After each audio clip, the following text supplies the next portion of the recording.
네, 오늘 예배 가운데에도 하나님이 주시는 은혜가 풍성하게 임하시기를 예수님의 이름으로 축복합니다. 상징이라는 것에 대해서 우리 들어보시고 알고 계시죠? 무언가를 상징한다라고 할 때 상징이라는 말이 있죠. 독일에 베를린 장벽이 있었습니다. 이 베를린 장벽은 자유주의와 공산주의의 대립을 상징하는 장벽이었습니다. 서쪽 베를린은 자유진영에 속해 있었고요, 미국과 영국과 프랑스의 지배를 받고 있었습니다. 그리고 동쪽 베를린은 공산주의 진영에서 또 소련의 영향을 받고 있었습니다. 동독에 살고 있었던 사람들은 서독으로 탈출을 원했습니다. 이유는 자유를 원했기 때문입니다. 수백만 명이 탈출을 했습니다. 그러자 체제 유지에 문제가 생긴 동독에서는 비무장지대를 설치합니다. 그리고 그곳에 철조망, 감시탑, 그리고 자동 사격 장치 이런 것들을 설치합니다. 그럼에도 불구하고 수많은 사람들이 탈출을 감행했고 수백 명이 죽음에 이르기도 했습니다. 그래서 설치된 것이 장벽입니다. 1961년 8월 13일 콘크리트로 만들어진 장벽이 베를린을 가로질렀습니다. 이것은 그야말로 단절을 의미했고 자유를 억압하고 차단하는 것을 의미했습니다. 시간은 흘렀습니다. 1980년대 후반이 되었습니다. 소련이 개방 정책을 시작했고, 그리고 동유럽 곳곳에서 민주화 운동이 일어나기 시작했습니다. 동독도 여기에 영향을 받고 우리도 자유를 원한다라는 여론이 급속도로 확산되었습니다. 그리고 평화 시위가 열렸습니다. 그리고 마침내 1989년 11월 9일 장벽이 무너졌습니다. 전 세계의 생중계로 이 뉴스가 방송이 되었습니다. 저는 이때 초등학교 1학년이었는데요. 오늘 뭡니까? 초등학교 1학년이었는데요.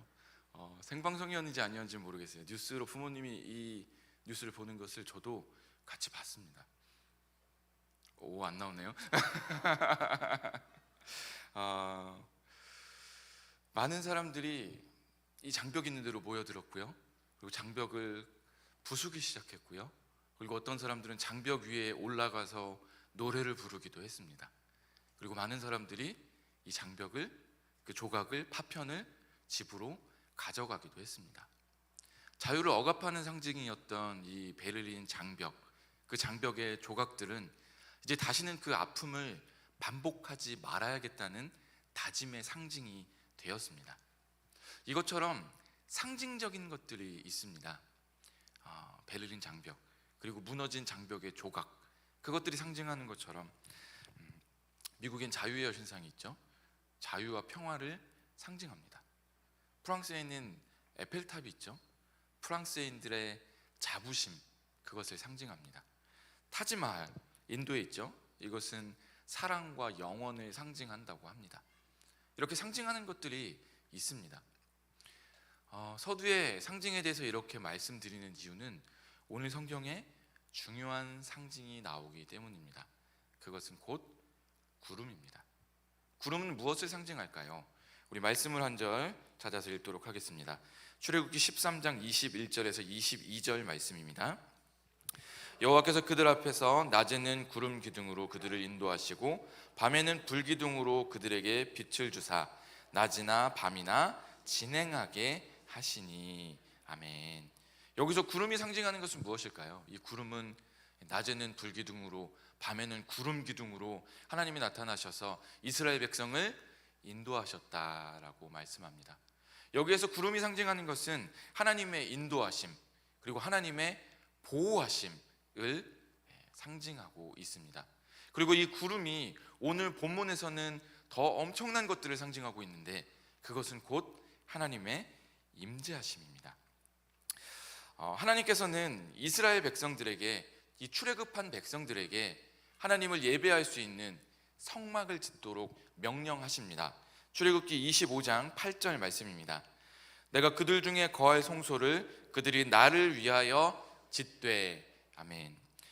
이 출애굽 백성에게 성막이라는 것은, 회막이라는 것은, 성소라는 것은 중요한 의미를 가지고 있었는데요. 그것은 곧 하나님이 그곳에 임재하신다는 것입니다. 하나님이 그곳에 임재하신다는 것은 하나님과 그들 사이에 언약이 지속되어지고 있다는 것을 상징합니다. 그렇기 때문에 이 백성에게 성막이라는 것은 굉장한 의미를 갖고 있는 것입니다. 그들은 하나님의 언약 백성으로서의 정체성을 가지고 있습니다. 하나님이 여전히 우리와 함께 하신다. 하나님이 우리를 인도하신다. 하나님이 우리의 주인 되신다. 하나님이 우리 가운데 계신다 라는 것을 임재하는 그 성막이 그들에게는 굉장히 중요한 것이었다는 것입니다. 하나님은 그들에게 성막을 지을 것을 명령하셨고 그들은 성막을 짓습니다. 이 성막은 하나님의 임재하심을 의미함과 동시에 그들이 하나님 앞에 예배할 수 있는, 그들이 하나님 앞에 제사 드릴 수 있는 그러한 장소로 사용되어질 것입니다. 주님 앞에 정결케 되어질 수 있는 중요한 의미를 갖는 장소로 사용될 것입니다. 이후에 있을 일이지만 성막이 완성되고 난 이후에 이스라엘 백성들은 성막을 중심으로 생활합니다. 그들이 머물 때에는 성막을 중심으로 좌우 앞뒤로 동서남북으로 진을 쳤고요. 이들이 행진할 때는 성막을 중심으로 이 진을 형성하여 행진했던 것을 볼 수 있습니다. 이들의 삶의 중심이 되었던 것, 그것이 바로 성막입니다.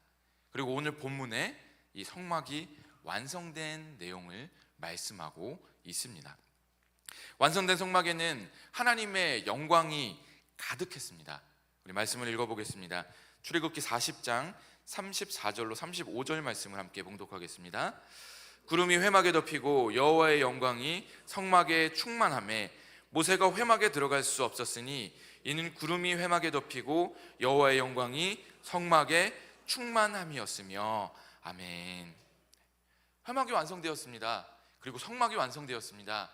여기에 눈으로 볼 수 있는 상징적인 역사가 나타났는데 그것은 구름이 회막에 가득했다라고 하는 것입니다. 이 구름은 하나님의 영광을 상징합니다. 완성된 성막 안에, 완성된 회막 안에 하나님의 영광이 구름으로 충만하게 가득했다라는 것을 보여주고 있는 것입니다. 모세가 회막 안에 능히 들어갈 수 없었습니다. 구름이 그 회막을 가득 덮고 있었기 때문입니다. 사랑하는 여러분, 이 장면을 상상해 보셨습니까? 이 회막 안에 하나님의 영광이 가득했다라는 것을 상상해 보십시오. 하나님의 영광이 구름의 형상으로 나타나서 그 성전 안에, 그 회막 안에 가득했다라는 것을 한번 상상해 보십시오. 가슴 벅차지 않습니까? 너무나 가슴 벅찬 장면이 이 민족들 가운데 나타났다라고 하는 것입니다. 구름이 회막에 덮이고 여호와의 영광이 성막에 충만함으로 모세가 그 안에 들어갈 수 없을 만큼의 그 영광, 그 가득한 영광, 그 놀라운 영광, 그 충만한 영광, 그것이 완성된 성막 안에 있었다라고 하는 것입니다. 그리고 이 성막은 약속의 땅을 차지한 이후에 사사 시대를 지내고 또 사울 시대를 지내고 다윗 시대에 이르러서는 성전을 향한 꿈으로 나타납니다. 다윗은 자신은 백향목궁에 거하는데 하나님의 언약궤, 하나님의 법궤는 회막 안에 거하는 것을 늘 가슴 아파했습니다. 그리고 그는 성전을 짓고 싶어하는 그 열망을 가지고 있었습니다. 그 열망이 아들 솔로몬에게 이어졌고 솔로몬 시대에 이르러 마침내 하나님의 성전이 약속의 땅, 그 땅의 중심에 예루살렘에 성전이 세워지게 되었다라고 하는 것입니다. 열왕기상 7장 말씀을 보면 성전이 세워지는 그 말씀이 기록되어 있습니다. 그리고 솔로몬이 성전 봉헌식을 드리는 그 내용이 기록되어 있습니다. 그리고 8장에 이르러서는 여호와 하나님의 궤를, 법궤를 성전으로 모셔오는 그 일이 열왕기상 8장에 기록되어 있습니다. 솔로몬은 제사장들을 모읍니다. 장로들을 모읍니다. 백성의 우두머리들을 모읍니다. 족장들을 모읍니다. 이들을 다 모아서 하나님의 궤를 성전으로 옮기는 일을 시작합니다. 먼저는 제사장들이 하나님의 궤를 어깨에 맵니다. 하나님의 궤는 어깨에 매어 운반해야 합니다. 제사장들이 나서서 어깨에 하나님의 궤를 맵니다. 성막에서 사용되어지던 거룩한 물건들, 하나님께 제사 드릴 때, 하나님께 예배 드릴 때 사용되었던 거룩한 물건들, 이 물건들은 제사장들과 레위인에 의해서 옮겨지기 시작합니다. 솔로몬과 족장들, 그리고 회중들, 백성의 우두머리들, 이 사람들은 이 이동하는 성막을 이동하는 법궤를 보면서, 하나님의 성막에서 사용되어지던 이 물건들을 보면서 하나님께 예배를 드립니다. 셀 수 없이 많은 양과 소를 잡아서 하나님께 제사를 드립니다.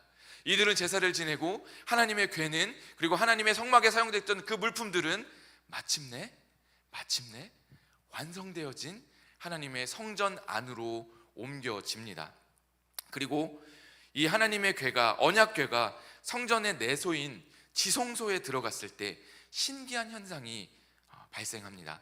열왕기상 8장 10절부터 11절 말씀을 우리 함께 봉독하겠습니다. 제사장이 성소에서 나올 때에 구름이 여호와의 성전에 가득하매 제사장이 그 구름으로 말미암아 능히 서서 섬기지 못하였으니 이는 여호와의 영광이 여호와의 성전에 가득함이었더라. 아멘. 아멘. 이스라엘 백성들에게는 성막이 그들의 삶의 중심이었습니다.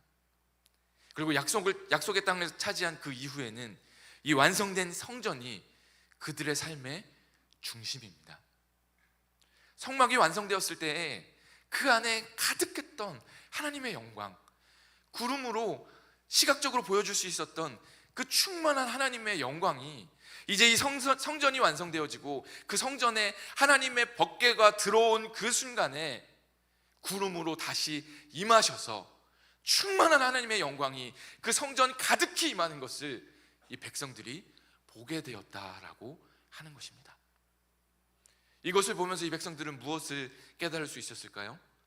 하나님은 여전히 살아계시며, 하나님은 우리와 함께 하시며, 하나님은 우리의 주인 되시며, 하나님이 우리의 삶의 중심 되신다는 것을 임재하신 하나님의 영광을 통하여, 그 성전 안에 가득한 구름을 통하여 이들은 다시 한번 깨달을 수 있게 되었다라고 하는 것입니다. 사랑하는 여러분, 가슴 벅차지 않습니까? 이 성전 안에 하나님의 영광이 가득하다고 상상해 보십시오. 막 구름이 이 안에 가득해서 하나님의 영광이 이 안에 가득하고, 하나님의 임재가 이 안에 가득하고, 하나님의 그 충만하신 은혜가 이 안에 가득하다고 상상해 보십시오. 평생에 한 번이라도 그 장면을 볼 수 있다면, 우리 평생에 한 번이라도 그 장면을 볼 수 있다면 얼마나 행복하겠습니까? 이스라엘 백성들에게는 성막이 완성되었을 때 그 장면이 있었습니다. 성전이 완성되었을 때, 그리고 법궤가 지성소에 들어갔을 때 그 장면이 있었습니다. 충만한 하나님의 영광, 임재하신 하나님의 영광, 구름으로 나타나는 하나님의 그 충만한 임재의 영광을 그들이 보게 되었다라고 하는 것입니다. 하나님의 영광이 임재하시는 것, 그것을 우리는 쉐키나라고 부릅니다. 쉐키나라고 부릅니다. 이 쉐키나라는 단어에 대해서는 이따 조금 더 자세히 지금 말씀드려야 되네요. 네. 지금 말씀드리도록 하겠습니다. 네. 하나님의 임재를 쉐키나라고 말합니다. 우리 성가곡이나 아니면 찬양할 때 쉐키나라는 단어를 들어보셨을 것입니다. 이 쉐키나는 먼저는 무엇을 의미하느냐? 하나님의 거하심을 의미합니다. 곧 하나님의 임재하심을 의미합니다. 하나님께서 어떤 특정한 장소나 그리고 사람에게 임재하실 때 그것을 쉐키나라는 말로 표현합니다. 그리고 또 확장된 의미를 갖는데요, 하나님의 임재가 세상에 드러나는 것, 이것을 쉐키나라고 말합니다. 성막이 완성되었을 때, 그리고 성전이 완성되어 법궤가 그 안에 들어갔을 때 하나님의 임재는 무엇으로 드러났죠? 구름으로 드러났습니다. 쉐키나, 구름을 통해 하나님이 임재하셨음을 이 백성들이 알게 되었습니다. 쉐키나, 그것이 바로 쉐키나라고 하는 것입니다. 그렇다면 하나님의 영광이 나타나는 것은, 하나님의 임재가 나타나는 것은 무엇 때문일까요? 이 두 말씀을 보면 공통적인 한 가지가 있습니다. 그것은 성막의 완성, 그리고 성전의 완성입니다. 어떤 눈에 보이는 가시적인 구조물의 완성입니다.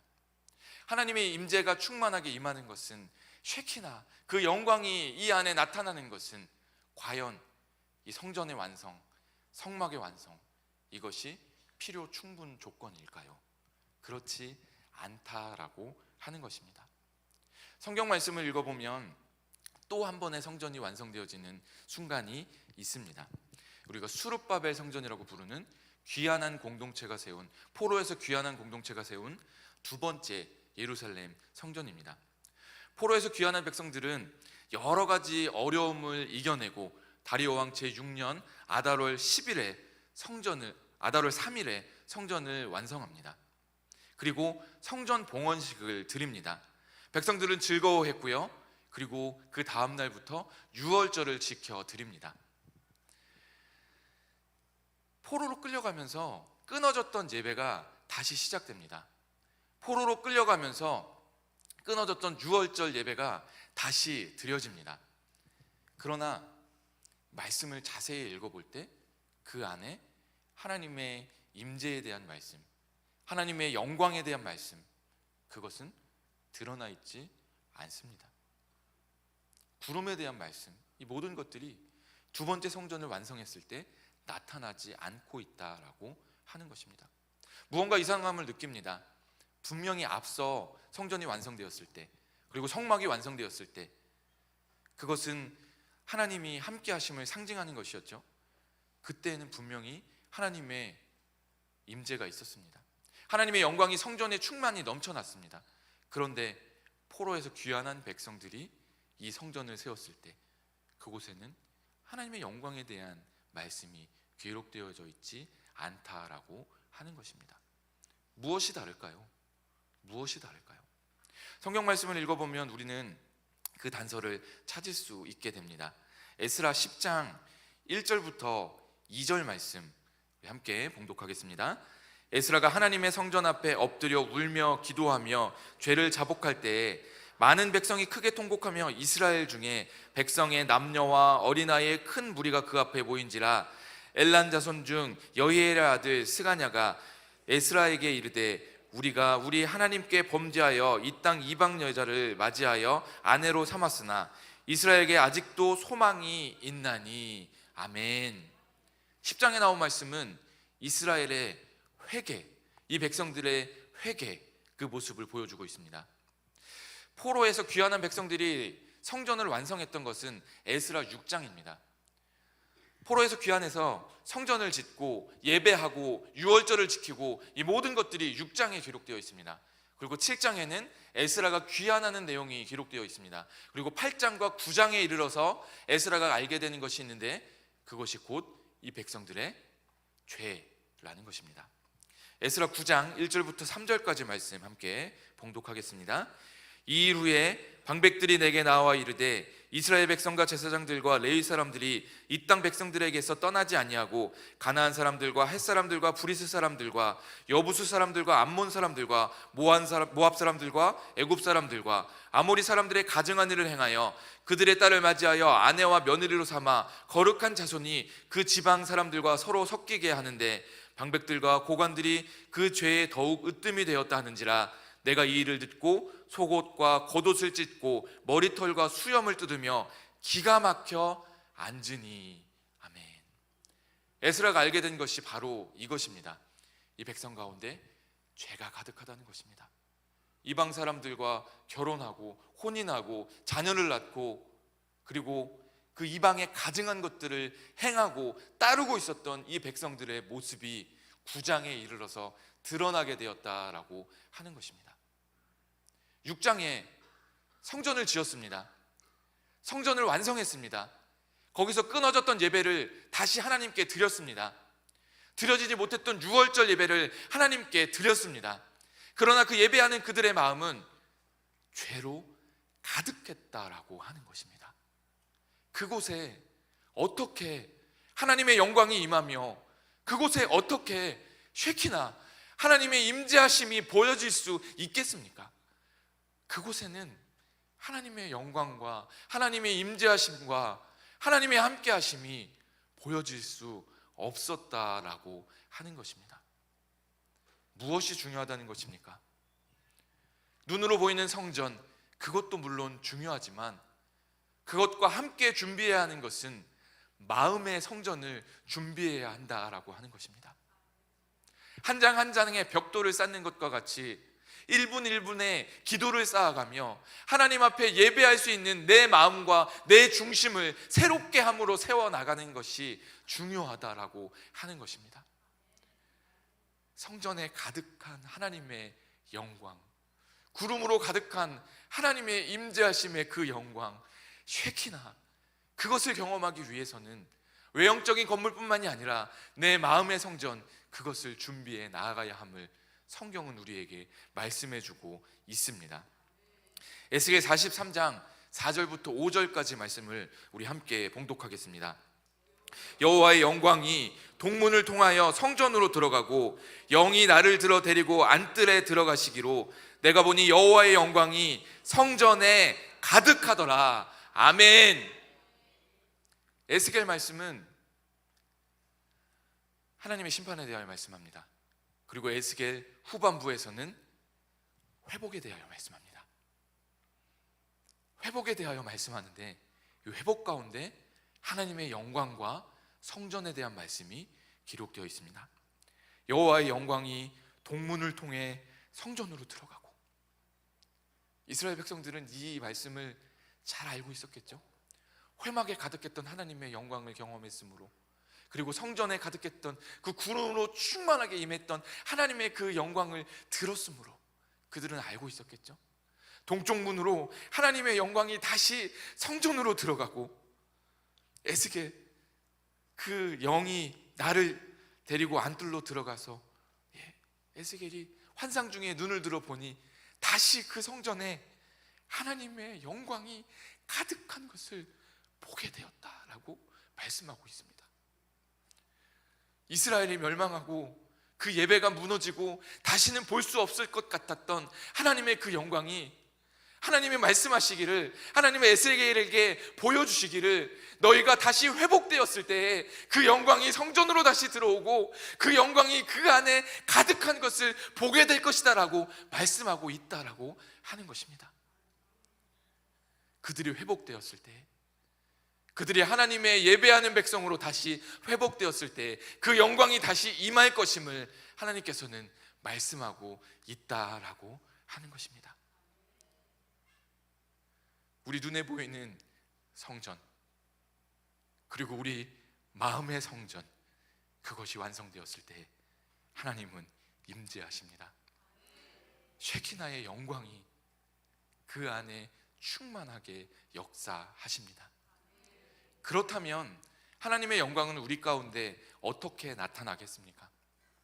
구약에서 구름으로 임하셨던 것처럼 이 성전 안에 다시 그 충만한 구름이 임하는 것으로 우리에게 보여질까요? 그렇지 않다라는 것입니다. 구약시대에 구름으로 임하셨던 하나님의 임재는, 그 충만한 하나님의 영광은 신약시대를 지나며 예수 그리스도로 이어지게 됩니다. 구약 성전에 가득 임하셨던 하나님의 그 영광은 말씀이 육신이 되어 이 땅에 오신 예수 그리스도의 임재로 이어지게 된다라고 하는 것입니다. 신약에서 예수 그리스도는 하나님의 영광이 내주하는 장소입니다. 골로새서 2장 9절 말씀을 함께 봉독하겠습니다. 그 안에는 신성의 모든 충만이 육체로 거하시고, 아멘. 구약시대에 하나님의 영광은 소박한 성막에 임하셨습니다.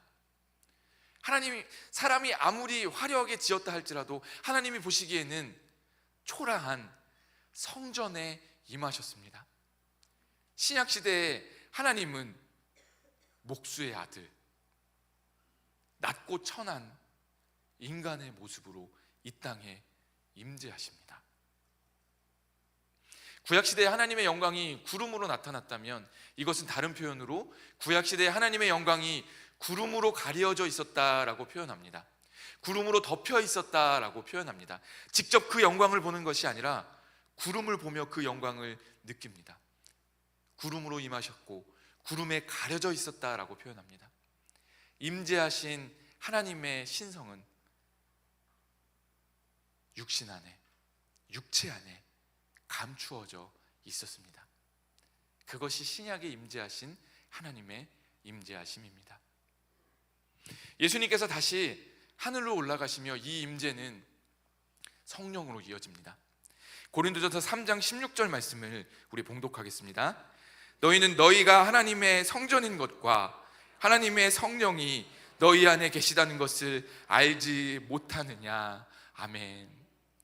구약시대의 성전에 임하셨던 하나님의 영광, 그리고 이제 내가 하나님의 성전되어 그 성령은 내 안에 임재하신다라고 하는 것입니다. 구약시대에 눈으로 볼 수 있었던 그 구름으로 임하셨던 하나님의 임재는, 그 쉐키나의 영광은 이제 성령으로 말미암아 성전된 내 마음 안에, 우리 안에, 우리 속에 거하셔서 충만함으로 나타나게 되셨습니다. 우리는 예배할 때에, 우리는 하나님 앞에 나아갈 때에 이 마음의 성전을 준비하며 나아가야 하는 것입니다. 우리의 마음의 성전이 준비되었을 때 하나님은 이 안에 충만하게 역사하시며 구름으로 그 성전을 다 덮으셨던 것처럼 그 충만함이, 그 임재함이, 그 영광이, 그 능력이 우리 속에 가득하게 나타나신다라고 말씀하고 계시는 것입니다. 하나님의 임재는, 하나님이 임재하시면 그것이 세상에 드러나게 됩니다. 그것이 바로 쉐키나라고 말씀드렸습니다.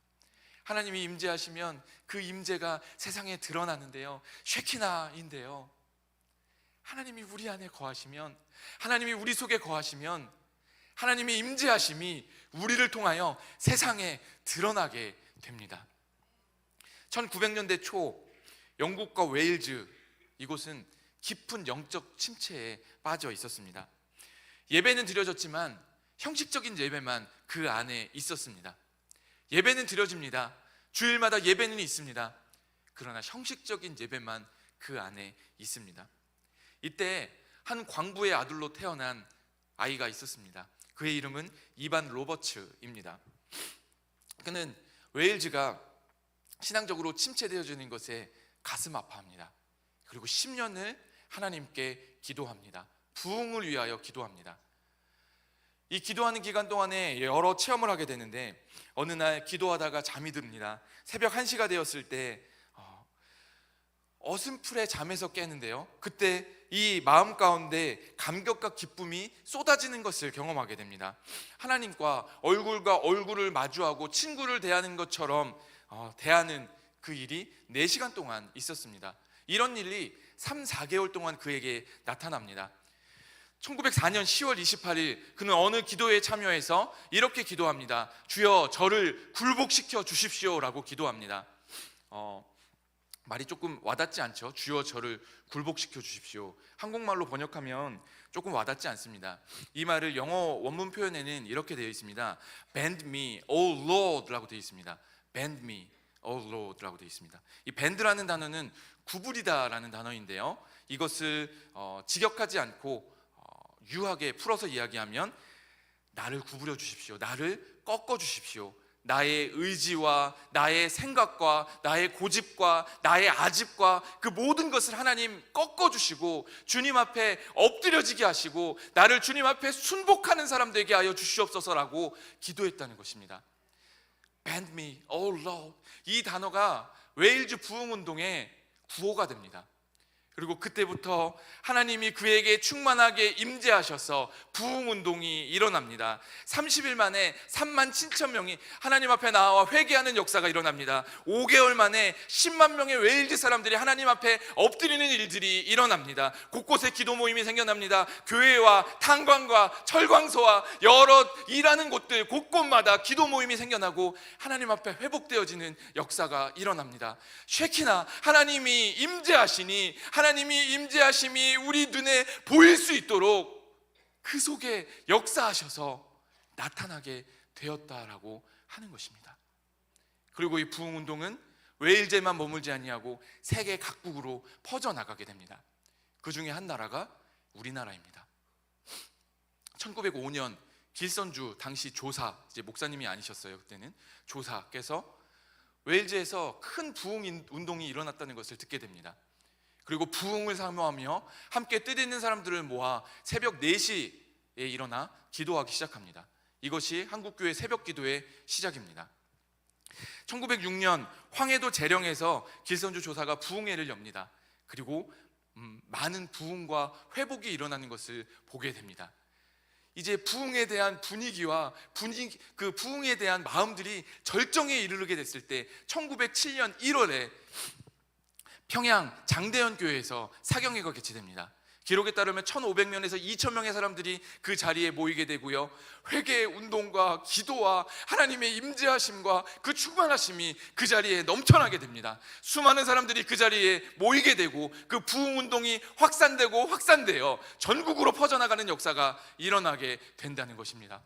쉐키나 임재하신 하나님의 역사가 우리 눈에 보일 수 있도록, 하나님이 임재하신 것을 모두가 알 수 있도록 전국 각각 방방곳곳에 퍼져나가는 그 은혜의 역사가 우리나라에 있었다라고 하는 것입니다. 사랑하는 여러분, 이 모든 일들이 어떻게 일어났습니까?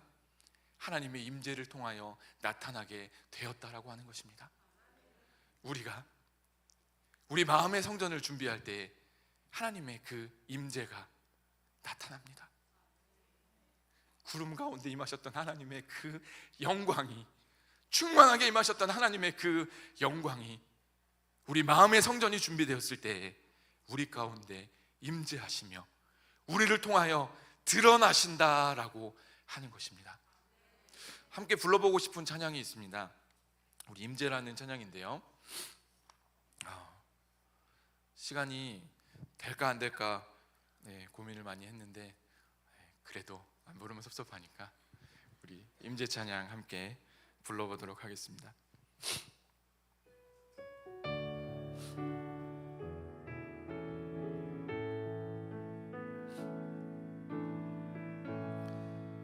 하늘의 문을 여소서, 이곳을 주목하소서. 주를 향한 노래가 꺼지지 않으니 하늘을 열고 보소서. 이곳에 임재하소서. 이곳에 임재하소서. 주님을 기다립니다. 기도의 향기가 하늘에 닿으니 주여 임재하여 주소서.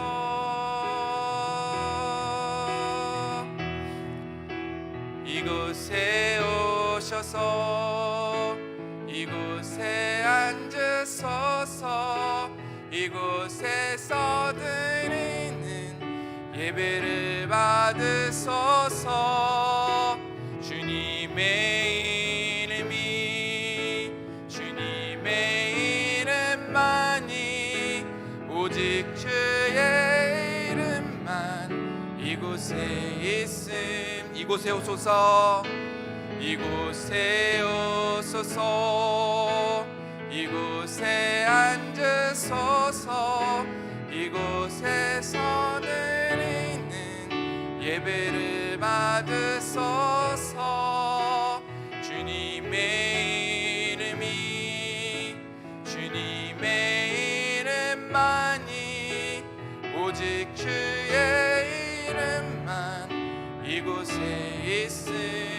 기도합니다. 반주 계속 부탁드립니다.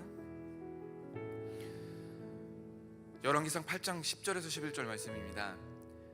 제사장이 성소에서 나올 때에 구름이 여호와의 성전에 가득하매 제사장이 그 구름으로 말미암아 능히 서서 섬기지 못하였으니 이는 여호와의 영광이 여호와의 성전에 가득함이었더라. 아멘. 우리의 마음의 성전 가운데 주님의 영광이 가득하게 임하기를 축복합니다. 우리의 마음의 성전 가운데 성령님이 임재하시고 그 충만하심이 가득 넘치는 우리의 삶 되시기를 예수 그리스도의 이름으로 축복합니다. 우리 함께 기도하겠습니다. 말씀을 통해 깨달은 은혜를 붙잡고 주여 한번 부르고 함께 기도하겠습니다. 주여, 주님 아버지 하나님, 주님의 은혜가, 주님의 영광이, 쉐키나의 그 은혜가, 아버지 그 충만하심이 우리 가운데 가득 넘쳐나게 하여 주시옵소서. 하나님, 그 성전 가운데 가득했던 하나님의 그 영광이, 구름으로 가득했던 하나님 주님의 그 은혜가 아버지 우리 가운데 충만하게 역사하게 하여 주시옵소서. 하나님 주님 임재하셔서 우리를 사용하셔서 우리를 통하여 하나님의 임재하심이, 하나님의 일하심이, 하나님의 살아계심이 이 땅 가운데 온전히 드러나며 나타나게 하여 주시옵소서. 하나님 주님 안에 온전히 나아가는 우리의 모든 삶이 되어줄 수 있도록 아버지여 붙들어 주시옵소서. 사랑의 주님 감사합니다. 하나님의 영광, 성전과 성막에 충만하였던 하나님의 그 영광이 우리 마음의 성전에 성령으로 가득 임하게 하여 주시옵소서. 나를 변화시켜 주시고 나를 붙들어 주셔서 하나님의 임재하심을 나를 통하여 세상에 드러나는 자 될 수 있도록 주여 역사하여 주시옵소서. 이 시간 각종 예물 드리는 손길들마다 하나님 함께하여 주시고 복 내려 주시고 충만케 하여 주시고 하나님의 사람으로 사용하여 주시옵소서. 모든 말씀 살아계신 예수 그리스도의 이름으로 기도합니다. 아멘.